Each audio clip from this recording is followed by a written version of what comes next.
नमस्कार सभी बच्चों को एक बार फिर से स्वागत है हमारे YouTube चैनल प्रकाश कोचिंग क्लासेस पर। तो बच्चों आज से हम शुरू करने जा रहे हैं आपके गणित का सिलेबस, जिसमें हम पहले प्रश्नावली पढ़ेंगे वास्तविक संख्या है।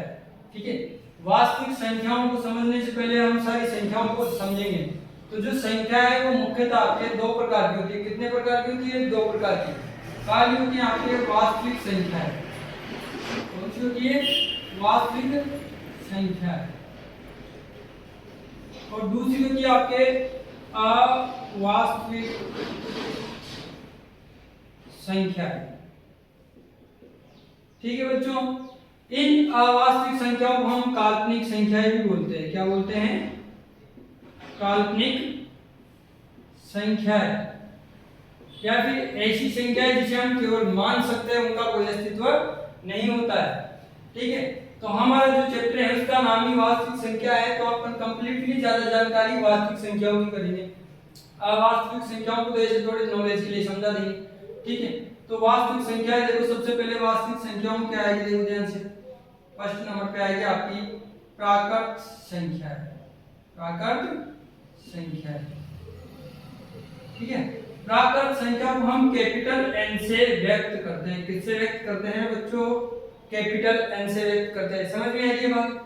ठीक है, तो ये जो प्राकृत संख्याएं हैं ये कहां से प्रारंभ होती है? ये एक से चलकर अनंत तक जाती है। जैसे n = 1 2 3 4 और ये ऐसे चलती हुई कहां तक जाएगी? अनंत तक जाएगी, यानी अपरिभाषित मान तक जाएगी। उसी प्रकार नंबर 2 पे अपने आएगी पूर्ण संख्या है। कौन सी है इसका? पूर्ण संख्या है। पूर्ण संख्या को हम w से व्यक्त करते हैं। किससे व्यक्त करें बच्चों? w से व्यक्त। ठीक है, w का मतलब होता है होल नंबर अंग्रेजी में। तो इन प्राकृत संख्याओं के आगे हम 0 लगा दे तो वो क्या बन जाएगी? पूर्ण संख्या है। अर्थात ये प्राकृत संख्या एक से चलकर अनंत तक जा रही है ना, इनमें हम आगे 0 और लगा दे तो फिर ये क्या बन जाएगी? पूर्ण संख्या है। तो देखो इधर 0 1 2 3 4 और ऐसे ये भी चलती हुई कहां तक जाएगी? प्लस के अनंत तक, यानी अपरिभाषित मान तक जाएगी। तो वह संख्याएं जो 0 से प्रारंभ होती हैं और अनंत तक जाती है वो संख्या क्या होगी? अपने पूर्ण संख्याएं होगी। इनके बाद आएगी आपकी नंबर 3 पूर्णांक संख्या है। पूर्णांक संख्या है। देखो पूर्णांक संख्याओं को हम लिखते हैं i से। इनको अंग्रेजी में इंटीजर्स बोलते हैं। क्या बोलते हैं? इंटीजर्स। तो ये इंटीजर्स जो हैं अपने, इनको हम i से व्यक्त करेंगे। किससे व्यक्त करेंगे प्यारे बच्चों? i से व्यक्त करेंगे। ठीक है, तो देखो ये कहां से प्रारंभ होता है मैं आपको बता दूं। जो पूर्णांक संख्याएं हैं इसमें 0 से सारी संख्याएं प्लस की भी आएगी और 0 से सारी संख्याएं माइनस की भी आएगी। अर्थात इसमें 0 से देखो प्लस की सारी संख्या आएगी 1 2 3 4 और कहां तक की? प्लस अनंत तक की। और 0 से माइनस की भी सारी संख्या आएगी, जैसे -1 -2 -3 और ये कहां तक?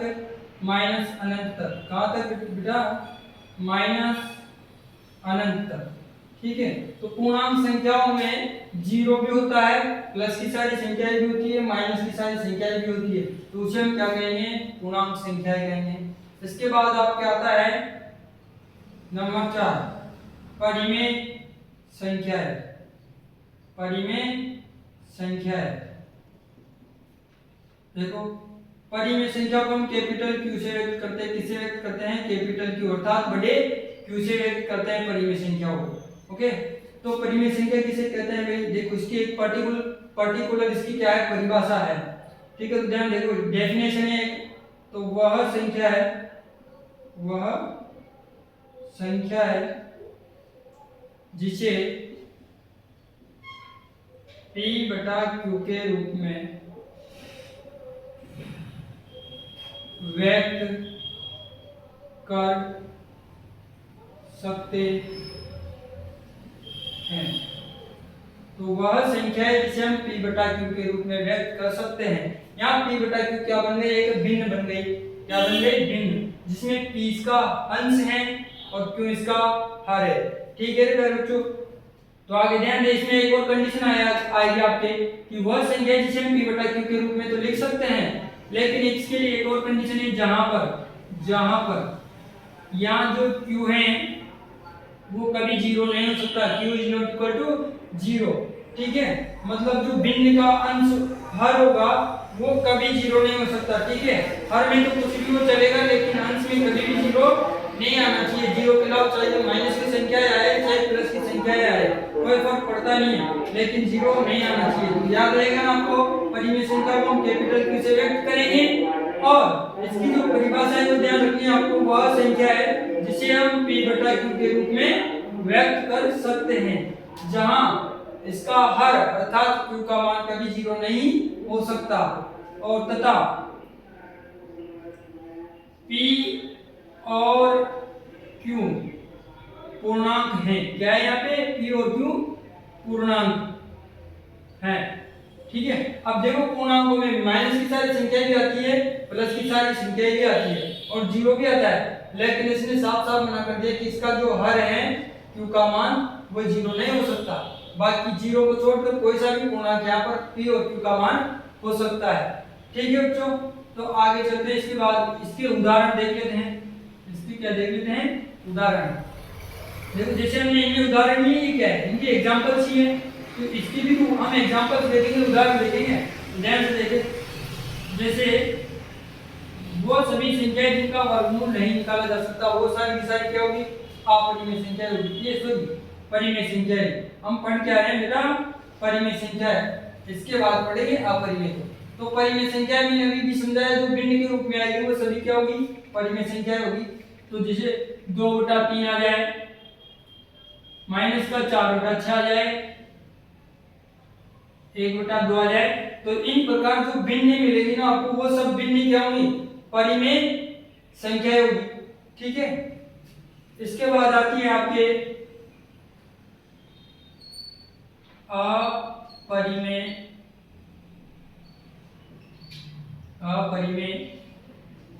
संख्या। इसके बाद क्या आती है, अपरिमेय संख्या। अपरिमेय संख्या को हम लिखते हैं कैपिटल Q डैश से। किससे लिखेंगे, कैपिटल Q डैश से। तो हम इसकी भी परिभाषा लिख लेंगे कि वह संख्या है जिन्हें p बटा q के रूप में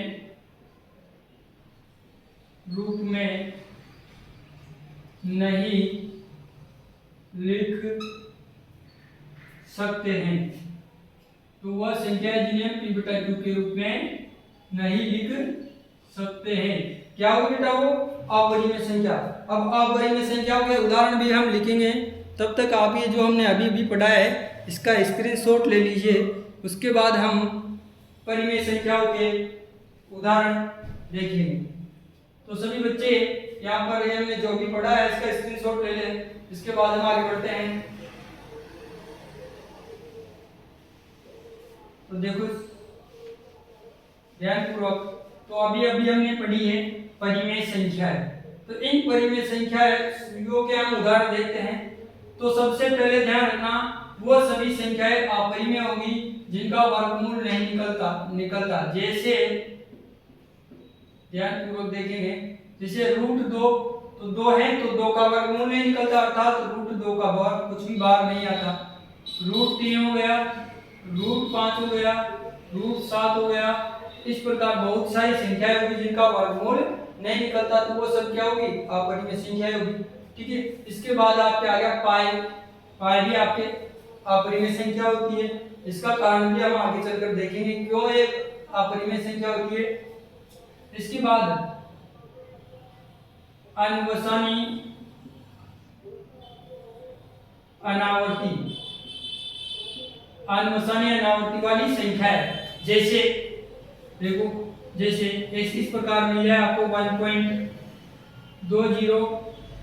फिर 200, फिर 200, फिर 240। इस प्रकार बार एक कोई दशमलव के बाद हर बार एक नई संख्या आ रही है। जैसे पहले 20, फिर 2 डबल जीरो, फिर 2 ट्रिपल जीरो लिखो, यहाँ पे कितना लिखो, ट्रिपल जीरो, फिर 2 4 टाइम जीरो। इस प्रकार हर बार दशमलव के बाद एक नई संख्या आ गई, तो ये संख्या क्या होगी, अनवसानी अनावर्ती की संख्या होगी, तो ये क्या होगी, अपरिमेय होगी। ठीक है, तो आपने दशमलव प्रसार पढ़ा है ना, कितने प्रकार का होता है, 2 प्रकार का होता है बेटा। एक होता है शांत दशमलव प्रसार, शांत दशमलव प्रसार, और दूसरा होता है अशांत दशमलव प्रसार। तो अशांत दशमलव प्रसार में 2 टाइप का होता है आपके, एक तो होता है अनवसानी आवर्ती, और दूसरा होता है आपके अनवसानी अनावर्ती। कितने टाइप का होता है, 2 प्रकार का होता है, एक तो अनवसानी आवर्ती, एक अनवसानी अनावर्ती। तो ये जो अनवसानी अनावर्ती वाली संख्या होगी, ये सब क्या होगी, अपरिमेय होगी, और अनवसानी आवर्ती वाली संख्या जैसे 3.333 एनी पॉइंट के बाद एक ही प्रकार का अंक या एक ही प्रकार की संख्या रिपीट हो जाए, जिसे 2.414141, तो यहाँ पर एक ही प्रकार की रिपीट हो रही है ना, तो एक ही प्रकार की जहां पर रिपीट होती है वो होती है अनवसानी आवर्ती। तो ये तो परिमेय होती है, लेकिन अनवसानी अनावर्ती वाली, अर्थात जिसमें दशमलव के बाद प्रत्येक बार एक नई संख्या है, तो वो होगी अपरिमेय। तो समझ में आया ये, तो इसको भी यहाँ तक आप स्क्रीनशॉट ले लो। उसके बाद हम थोड़ी सी चर्चा करेंगे आपके काल्पनिक संख्याओं के बारे में। इसके बाद थोड़ी सी चर्चा किसके बारे में करेंगे अपन, काल्पनिक संख्याओं के बारे में। ठीक है बच्चों, उतारो इसको, कर ले लो इसका स्क्रीनशॉट, बाकी फिर आगे बढ़ेंगे। तो ठीक है बच्चों, यहाँ तक सबके समझ में आ गया, तो हम आगे बढ़ते हैं। अब इस बार क्या है, 2023-24 वाला जो आपका मैथमेटिक्स का अर्थात सभी सब्जेक्टों का जो सिलेबस है वो 30% कम कर दिया गया है। कितना कम कर दिया गया है, 30%। तो उसमें आपके पहली प्रश्नावली में से 1.1 यानी 1.1 हटा दी गई है। तो इसका अध्ययन हम यहाँ पर करेंगे नहीं, हमारा जो लेटेस्ट सिलेबस है उसी को हम यहाँ पर पूरा करवाएंगे। तो यहाँ पर 1.1 के बाद आपके सबसे पहले 1.2 में आप पढ़ेंगे, तो आएंगे आपके अंक गणित की आधारभूत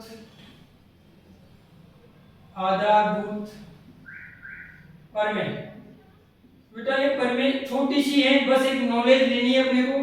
वैसे अपने को पहले से भी पता है, लेकिन ये चीज आपने सुनी नहीं थी कि अंकगणित के आधारभूत प्रमेय क्या है। तो जो भी होता है इस प्रमेय के अनुसार होता है। तो देखिए ध्यान से, अंकगणित की आधारभूत प्रमेय के अनुसार काम कुछ भी नहीं होता, जो आप अभाज्य गुणनखंड करते हो ना, वो इसी के अनुसार होता है। तो इस प्रमेय के अनुसार देखो यहाँ पर, इस प्रमेय के अनुसार, इस प्रमेय के अनुसार, इस प्रमेय के अनुसार क्या होता है बेटा, जितनी भी भाज्य संख्याएं होती है उनको अभाज्य गुणनखंडों के गुणनफल के रूप में लिखा जाता है। तो इस प्रमेय के अनुसार प्रत्येक भाज्य संख्या को, प्रत्येक भाज्य संख्या को अभाज्य गुणनखंडों के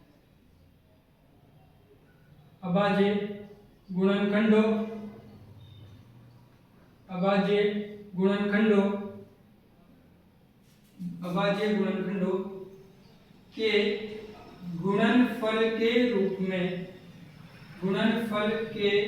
के रूप में व्यक्त किया जाता है। अभाज्य गुणनखंडों के गुणनफल के रूप में व्यक्त किया जाता है। तो ध्यान रखना, हमने अब तक की बहुत सारी संख्याओं के अभाज्य गुणनखंड करना सीखा है छोटी क्लासों में। जैसे 15 आ गया यानी 15 आ गया, तो 15 के बाद गुणनखंड कैसे करते हैं हम? सबसे पहले इसमें 3 का भाग लगाते हैं, तो 3 पंजे 15, फिर 5 का जाएगा तो 5 एकम 5, तो आपके 15 का जो अभाज्य गुणनखंड आया है वो कितने आए? 3 गुना 5, कितना आएगा? 3 गुना 5। तो ये इसके क्या हो गए? अभाज्य गुणनखंड, अर्थात 15 की आती भाज्य संख्या। तो भाज्य संख्या को हमने किसके रूप में लिख दिया? अभाज्य संख्याओं के गुणनफल के रूप में। तो यहाँ पर 3 भी क्या है? अभाज्य, 5 भी क्या है? अभाज्य। इस प्रकार जितनी भी भाज्य संख्याएं हैं उनको हम अभाज्य संख्याओं के गुणनफल के रूप में व्यक्त कर सकते हैं। ठीक है, समझ में आ गई बात? तो आगे बढ़ते हैं। देखो यहाँ पर एक और चीज है, तथा अभाज्य गुणनखंड, अभाज्य गुणनखंड अपने आने वाले क्रम के बिना अद्वितीय होते हैं, यानी इनका क्रम फिक्स रहेगा। जैसे हमने एक बार 2 का भाग लगा दिया ना, तो फिर दोबारा से 2 का भाग नहीं लगेगा। जैसे कोई भी संख्या में यहाँ पर ले लेता हूँ, जैसे मैंने ले लिया 56, कितना ले लिया? 56। तो 56 के बाद गुणनखंड कुछ इस प्रकार से करेंगे।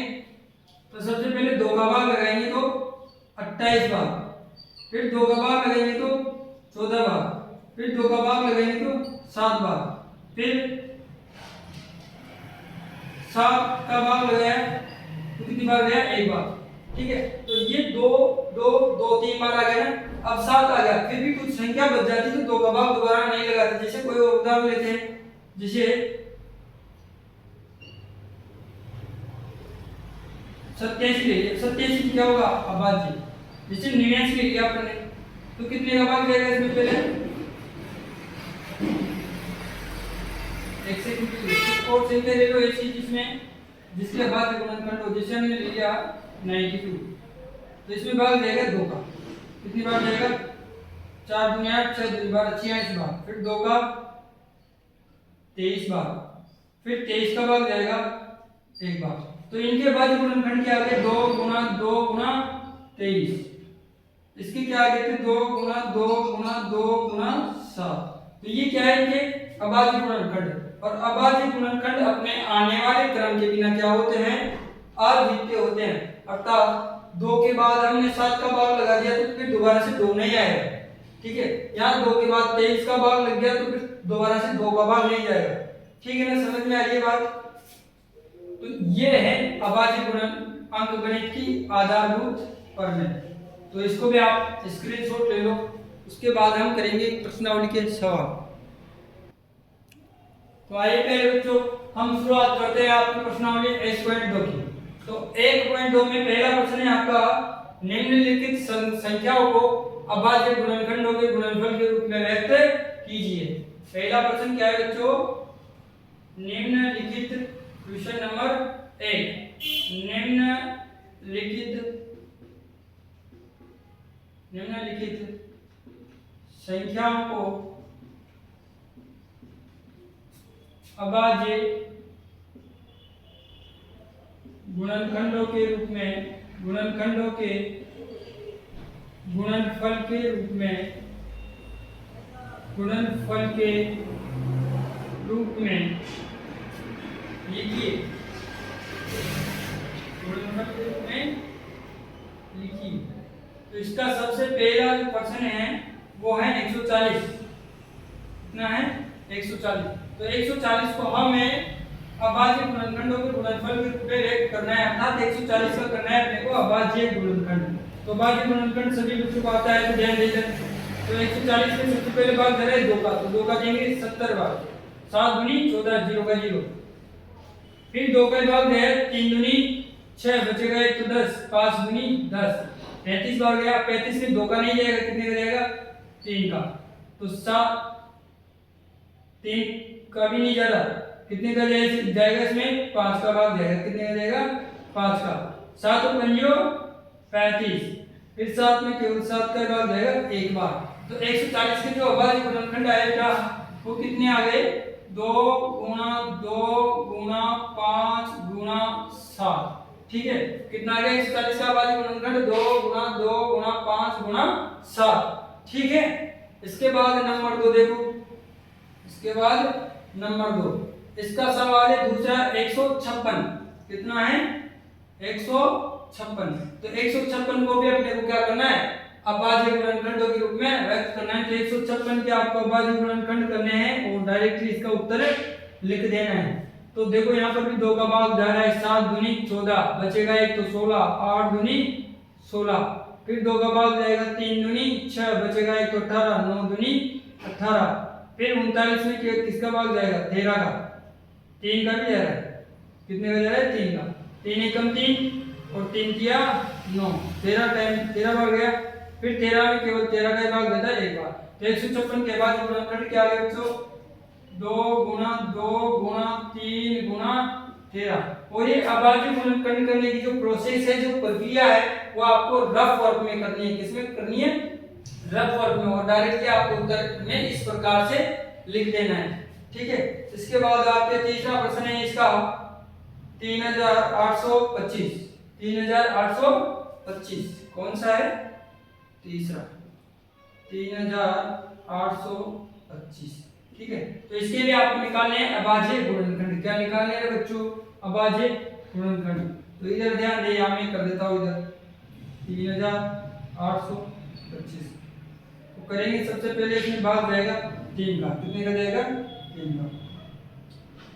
तो 3 एकम 3, 3 दूनी 6 बचेगा तो 22, 7 किया 21, 5 किया 15, फिर 3 का भाग जाएगा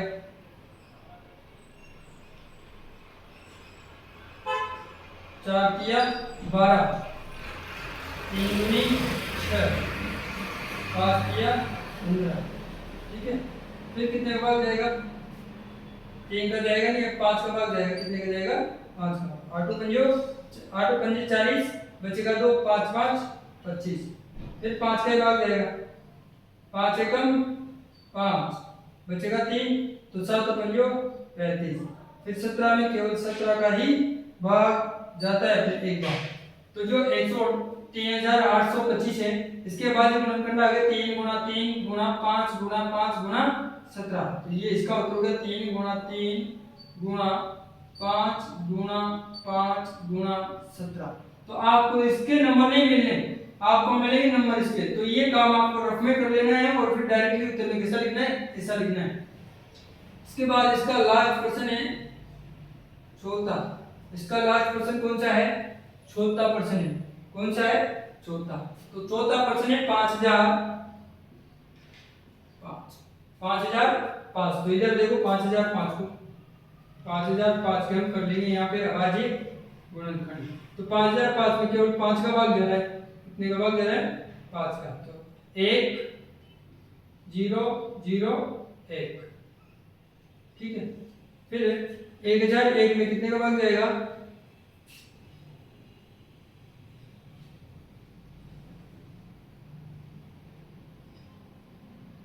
3 का जाएगा नहीं क्योंकि 5 का दे दिया, 5 से छोटी आएगी।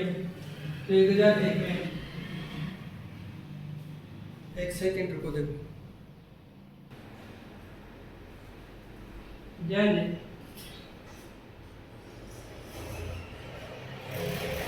5 का भाग है यहाँ पर 1 0 0 1। उसके बाद इसमें जाएगा आपके भाग 7 का, 7 एकम 7 बचेगा 3 तो 30 हो गया। तो 7 चौके 28, वापस बचेगा 2 तो 21 हो गया। तो 7 किया 21, फिर इसमें भाग जाएगा 11 का, 11 एकम 11 बचेगा 3 तो 33 हो गया, 11 किया 33, फिर 13 में भाग जाएगा केवल 13 का एक बार। तो 5005 की जो अभाज्य गुणनखंड आए बच्चों वो आ गए 5 गुणा 7 गुणा 11 गुणा 13। क्या आ गए 5 गुणा 7 गुणा 11 गुणा 13। ये किसके अभाज्य गुणनखंड हो गए 5005 के। अब इसके बाद आपके लास्ट है 5वां। इसके बाद आपके लास्ट है 5वां 7429। तो बोर्ड पर अब जगह नहीं है, इसका स्क्रीनशॉट ले, अगले स्लॉट में हम 5वां प्रश्न करेंगे। देखो ये पांचवा और अंतिम प्रश्न है इसका, पहले का 7429। तो इसके लिए अब आज ये गुणनखंड करने पड़ेंगे अपने को 7429। तो इसमें सबसे पहले भाग जाएगा बेटा आपके 17 का। कितने का भाग जाएगा? 17 का। तो 17 एकम 17 17 34 17 31 17 चौक 68, 4 बार गया तो कितना बच गया? 6। तो 6 बच गया तो 62 हो गया। 17 तिया 51 तो बचेगा कितना? 11। तो 119 हो गया। 11 बचते 9 लगेगा तो 119 17 7 119। फिर 19 का भाग जाएगा। 19 एकम 19 19 दूनी 38 बचा कितना? 5। तो 57 हो गया। तो 19 तिया 57। फिर इसमें भाग जाएगा 23 का। 23 एकम 23। तो 7429 की जो अभाज्य गुणनखंड होगी बेटा वो होगी 17 19 और गुणा 23। ठीक है। इस प्रकार आपके चैप्टर नंबर 1.2 का पहले के पांचों प्रश्न आपके कंप्लीट हो चुके हैं। अब हम आगे करेंगे सवाल नंबर, तो अब करेंगे जो सवाल नंबर 2। इसका आप स्क्रीनशॉट ले लो पूरे का कंप्लीट का, जिसमें आपके पहले प्रश्न का पहला दूसरा तीसरा चौथा और पांचवा हो गया। इसमें हमें कुछ करना नहीं था, केवल जो संख्याएं दी गई थी उनके अभाज्य गुणनखंड करने थे। बहुत आसान है। ठीक है। अब करेंगे हम सवाल नंबर 2।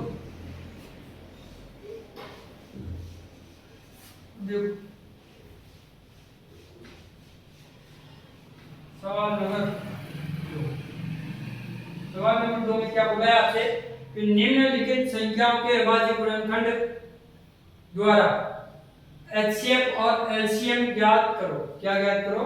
HCF और LCM ज्ञात करो। और साथ ही जांच करो कि दो संख्याओं का गुणनफल बराबर होता है HCF और LCM के गुणनफल के बराबर।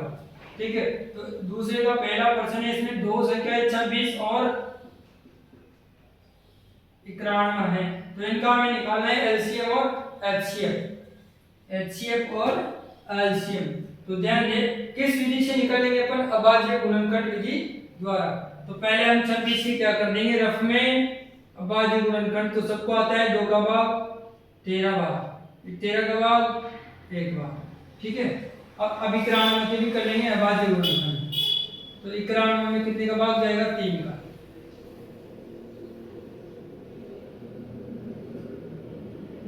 3 का भी नहीं जाएगा, 4 का भी नहीं जाएगा, 5 का भी नहीं जाएगा, इसमें 7 का जाएगा। कितने का जाएगा? 7 का 13 बार। फिर इसमें 13 में 13 का 1 बार। तो जो 26 है 26 उसके अभाज्य गुणनखंड यहाँ पर बच्चों अपने पास आ गए 2 की घात 1 और 13 की घात 1। एक बार है दोनों। एक बार आता है तो 1 घात, 2 बार आते हैं तो 2 घात। जैसे 2 गुणा 2 आ जाए तो उसकी फिर 2 की घात 2 लिख देते हैं अपन। कितना लिख देते हैं? 2 की घात 2। ओके। और 91 जो है उसकी कितना आ गया? 7 की घात 1 और 13 की घात 1। तो हमें HCF भी निकालना है और LCM भी निकालना है। HCM का हिंदी में बोले तो मात्रम समापवर्त है। ठीक है। तो HCF में क्या करते हैं अपने उभयनिष्ठ गुणनखंडों की छोटी घात वाली संख्या लेते हैं। तो यहाँ दोनों में उभयनिष्ठ कौन है? 13 की छोटी घात भी कितनी है? 1। देखो बड़ी भी एक ही है, छोटी भी एक ही है। तो 13 की घात कितनी आ जाएगी? 1। 7 13 की घात 1 का मतलब 13। तो आपका HCF कितना आ गया? 13। अब आपको निकालना है LCM। LCM के लिए क्या करते हैं बच्चों? अपन जो उभयनिष्ठ है उसकी बड़ी घात लेते हैं। तो उभयनिष्ठ 13 है तो 13 की बड़ी घात भी एक ही है। और जो बच गए, जो गुणनखंड बच गए उनको भी किसमें लिख दो? गुणा में। तो ये 2 बच रहा है, 7 बच रहा है, तो इनको अपन गुणा में ले लेंगे। तो 13 दूनी 26, 26 इंटू 7 कर देंगे। ठीक है। तो ये देखो 13 दूनी 26 इंटू 7। तो 7 को 26 से गुणा करा दो आप। 7 6 42 का 2।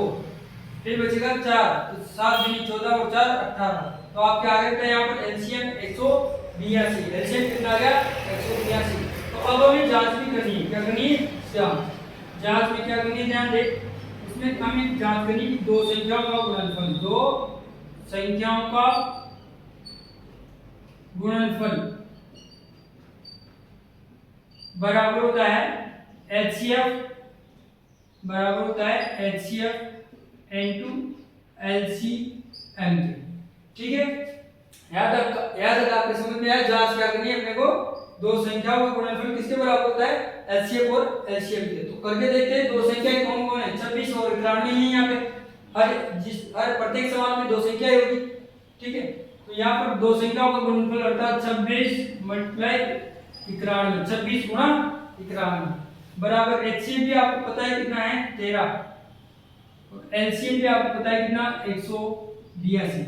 यही है ना पहले बच्चों, या कुछ और है, यही है अपने पास। ठीक है, तो इसको हम करते हैं इधर की साइड, देखो यहाँ पे इधर नीचे जगह नहीं है, इधर करते हैं। देखो तो 26 और 91 को गुणा कर दो, आते ही गुणा करना, 91 गुणा 26, तो 26 एकम 6 एकम 6, 96 54 गुणा 2 एकम 2, 9 दूनी 18। अब जोड़ दो, 6 का 6, 4 और 2 6, 8 और 5 13 का 3 बचेगा 1, तो 1 1 2, तो 2366 कितना आ गया बेटा, 2366 बराबर। इनको भी गुणा कर लो, गुणा करना आता है अपने को, 182 × 13, तो 13 दूनी ये 3 दूनी 6 बचेगा 1, 3 दूनी 6 हो गया, 8 की 24 का 4 बचेगा 2, 3 एकम 3 और 2 5, फिर गुणा 2 एकम 2, 8 एकम 8 और 1 एकम 1। अब जोड़ दो, 6 का 6, 4 और 2 6, 8 और 5 13 का 3 बचेगा 1, तो 1 1 2, तो ये भी आ गया 2366। तो ये बराबर हो गया ना, सिद्ध हो गया कि हमने दो संख्याओं को गुणा किया तब भी 2366 आया, और उनके एचसीएफ और एलसीएम को गुणा किया तब भी 2366 आया। तो ये हो गया सिद्ध। क्या हो गया, सिद्ध। तो इस प्रकार से अपने दूसरे का पहला प्रश्न भी हो गया, तो आप इसका भी ले लो स्क्रीनशॉट।